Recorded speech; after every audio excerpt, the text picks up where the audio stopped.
Hi everyone, I am Kajal and I am a second year MBBS student, and in this video I want to talk about can you crack NEET in 10 days, and I would like to talk very harsh in this video कि सच में तुम ऐसा कर सकते हो कि नहीं कर सकते हो।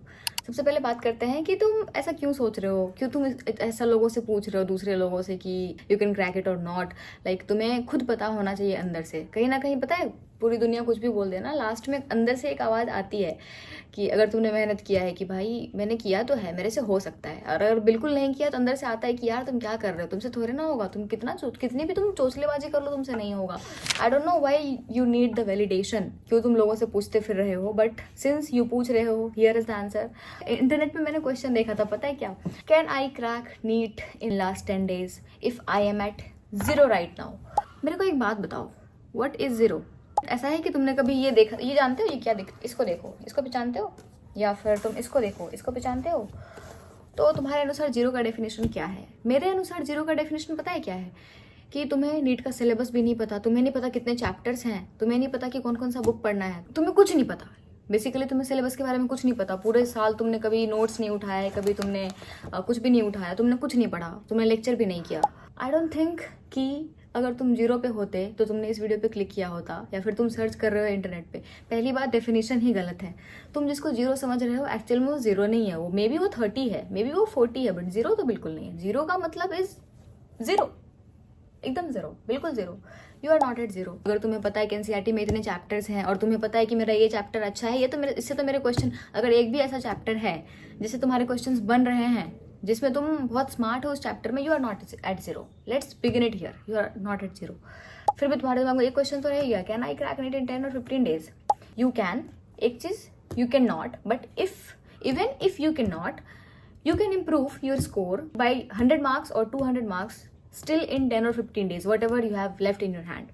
कौन है जो कि क्रैक कर सकते हैं? जिन्होंने अपना सिलेबस पे बहुत मेहनत किया है पूरे साल, जिनका सिलेबस एटलीस्ट एक बार खत्म हो चुका है। इस पॉइंट ऑफ टाइम पे मैं ये नहीं बोलूंगी कि 80% सिलेबस, 70% सिलेबस, एटलीस्ट 90% सिलेबस या तो रिवीजन कर चुका है, तो भाई तुम बहुत अच्छा कर रहे हो, वेरी गुड, वेल डन, करते रहो, ठीक है। इस वीडियो को मोटिवेशन की तरह लो और करते रहो। अगर नहीं भी किया है तो अब जितना टाइम बचा है उसमें वो रिवीजन करेगा। यू कैन नॉट, अगर तुमने सिलेबस 50% भी नहीं किया है, यू कैन नॉट, बट तुम इंप्रूव कर सकते हो। हर एस्पेक्ट पे तुम इंप्रूव कर सकते हो। तुम एक चैप्टर पढ़ोगे तुम्हारा स्कोर बढ़ेगा, तुम एक यूनिट पढ़ोगे तुम्हारा स्कोर बढ़ेगा।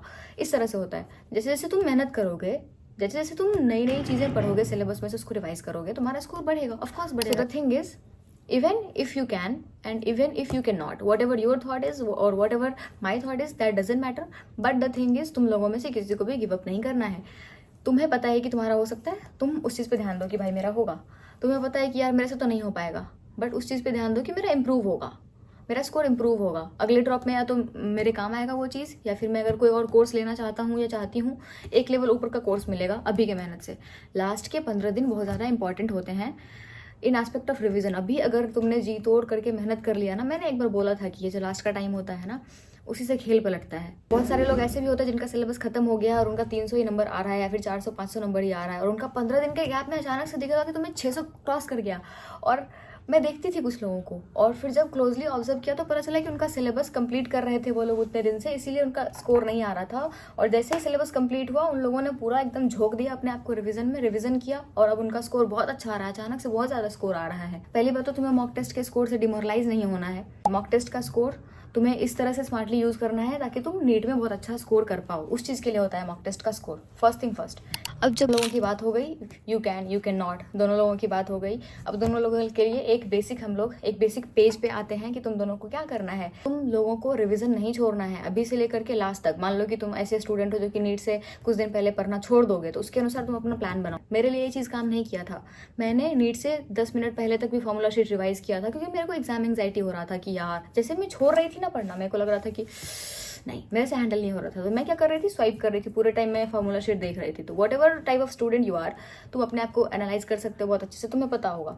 और बहुत लोग ऐसे भी होते हैं जो सोचते हैं कि अरे ये तो मैं नीट से इतने दिन पहले रिवाइज करूंगा, बट लास्ट टाइम में क्या होता है ना कि प्रेशर के कारण तुम नहीं पढ़ पाते हो, ऐसा भी होता है। तो उस चीज़ के लिए भी तुम प्रिपेयर्ड रहो। जो भी चीज़ तुम लास्ट के लिए छोड़ रहे हो, मेक श्योर कि तुम लास्ट टाइम उसको छोड़ने से पहले अभी एक बार बहुत अच्छे से कर लो, ताकि तुम लास्ट वाले जो डेज होंगे उस पर रिलाई मत करना। लास्ट में तुम्हें नहीं पता है तुम्हारा कैसा कंडीशन होगा, उतना प्रेशर में लोगों से पढ़ाई नहीं हो पाती है बहुत बार बहुत लोग बहुत इफेक्टिव भी हो जाते हैं। लास्ट वाली चीज़ पे, लास्ट का 1 वीक पे तुम्हें रिलाई नहीं करना है। लास्ट का 1 वीक इज़ लाइक बोनस। सोच के रखना है कि अगर मैंने वो कर लिया तो और स्क्वायर रॉकेट हो जाएगा मार्क्स, लेकिन अगर मैंने 1 वीक नहीं भी पढ़ा ना, तो अभी जितना मैंने पढ़ा है उसके बेसिस पे भी मेरा रिजल्ट हो जाना चाहिए। बाकी तुम लोगों ने बहुत मेहनत करा है, बहुत कुछ तुम लोगों ने सेक्रीफाइस किया है, एंड बाय गॉड्स ग्रेस सब अच्छा होगा और तुम लोग बहुत अच्छा करोगे। उस दिन जो भी होगा तुम्हारे लिए अच्छे के लिए ही होगा। और 4 मई तक तुम्हें ये नहीं सोचना है कि मेरा अगर नहीं हुआ तो मैं क्या करूँगा या क्या करूँगी। 4 मई तक तुम्हें सोचना है कि मेरा तो हो रहा है। 4 मई के अगले दिन सोचना है कि क्या करना है। कोई भी चीज़ हो, तुमसे बड़ा कुछ नहीं है, तुम बहुत स्ट्रांग हो, ठीक है। कुछ भी होता है तुमसे बड़ा कुछ नहीं है, और you are the most important thing in your life. You are very important, इस चीज़ का ध्यान रखना, ठीक है।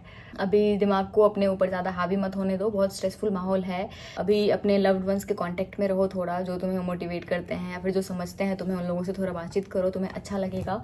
और जो तुम्हें डिमोटिवेट करते हैं उनको ऐसे, एक चीज़ बात करें हम लोग मैनिफेस्टेशन की बात करते हैं। अभी से लास्ट तक अगर तुम डेली सोचोगे ना, पढ़ाई करते वक्त या जब भी तुम्हें ब्रेक मिलता है, पॉजिटिव पॉजिटिव, तो तुम्हारे साथ कुछ पॉजिटिव ही होगा। तुम्हें दिमाग में लाना है कि अरे यार ऐसा कैसा दिखेगा मेरा white coat ceremony, white coat पहनेंगे, ये करेंगे वो करेंगे। तुम्हें पॉजिटिव चीज़ें मैनिफेस्ट करनी है कि क्या होगा तुम्हें नहीं पता, ठीक है। तुम्हें नहीं पता, पॉजिटिव भी हो सकता है, नेगेटिव भी हो सकता है, वो तुम्हें बैक ऑफ द माइंड पता है। बट तुम्हें अपने सबकॉन्शियस माइंड में सोचना है कि मेरा तो होगा, फिर मैं ये करूँगा, मेडिकल कॉलेज जाऊँगा, मेरे इतने स्कोर आएंगे, मैं ट्रिप पे जाऊँगा, इतने दिन से ट्रिप रुका हुआ है मेरा। तो मैनिफेस्टेशन, तो मैनिफेस्ट करते रहो, ठीक है। सब कुछ अच्छा होगा, पॉजिटिव से सोचो और थोड़ा सा स्पिरिचुअल हो जाओ अगर तुम स्पिरिचुअल हो तो, क्योंकि वही आखिरी सहारा है और बहुत शांति मिलती है उस चीज़ से। मेडिटेट कर सकते हो खुद को शांत रखने के लिए, पूजा पाठ कर सकते हो, whatever religion you belong to, जो भी तुम बिलीव करते हो अपने बिलीव के अनुसार तुम कर सकते हो। और जो शांति उस चीज़ में है ना, वो कहीं नहीं है। तुम कितने भी गाने सुन लो, कुछ भी कर लो, जो स्पिरिचुअलिटी में जो शांति है वो कहीं नहीं है। ये सब चीज़ें मैंने पर्सनली डिस्कस की हैं as a senior and like your elder sister, ठीक है। तो समझना इन चीज़ों को, पढ़ाई करते रहो। All the very best. मिलते हैं हम लोग अगली वीडियो में। Bye bye, best of luck.